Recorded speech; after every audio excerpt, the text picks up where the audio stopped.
Welcome to Rehab Online. In this video, we will talk about honesty. Honesty is the most important value to our recovery. Honesty. Secrets kill. Values practiced long enough become behaviors. Our attitudes, therefore, reflect values, the lenses through which we see the world. We could say our attitudes are the internal dictionaries we use to interpret and find meaning in the way we live. It doesn't take a big mental leap to realize that the attitudes of a person in recovery are very different from the attitudes of an active addict.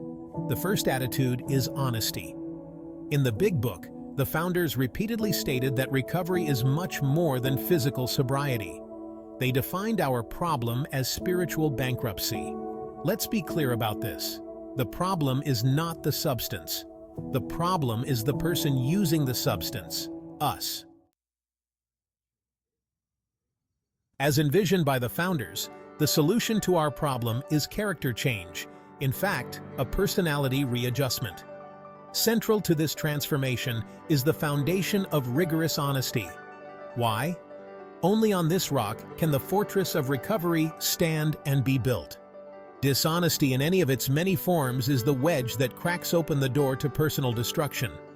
At this point in your journey, the simple but critical question is, what haven't you shared? What remnants of your addictive thinking or behavior aren't you telling? The slippery road to relapse always begins with some form of dishonesty. It might be a rationalization or an example of sick thinking held for too long. It might be minimizing something that isn't minimal at all.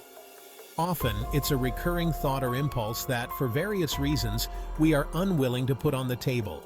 Maybe it's hidden due to guilt or shame or fear that, if I talk to anyone about this, I could end up in jail, or at least be judged by my group. We convince ourselves, no one else in the civilized world has thoughts like these. I must be sicker than anyone who ever entered recovery. And so, the offensive thought is hidden in the dark, where it becomes toxic. Relapse almost always happens this way. It's a process.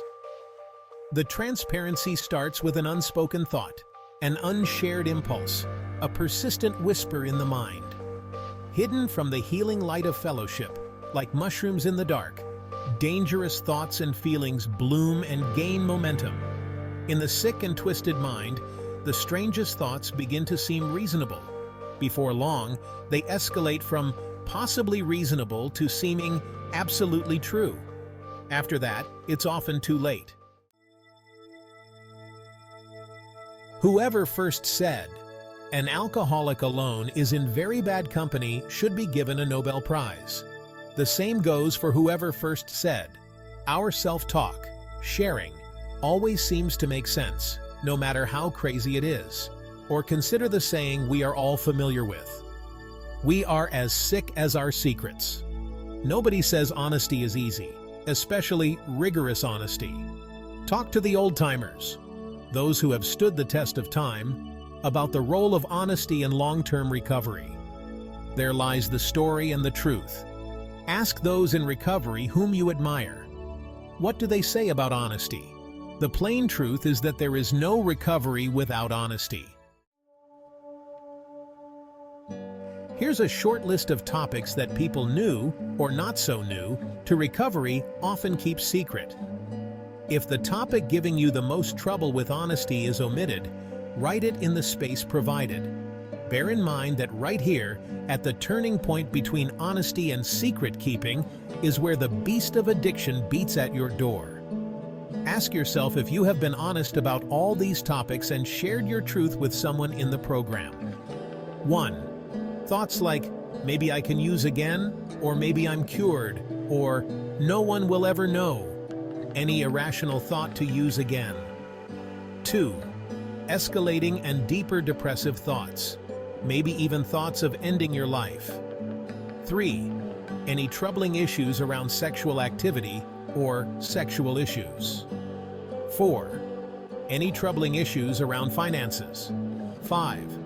Any troubling issues around relationships. 6. growing impulses to return to life on the streets. 7.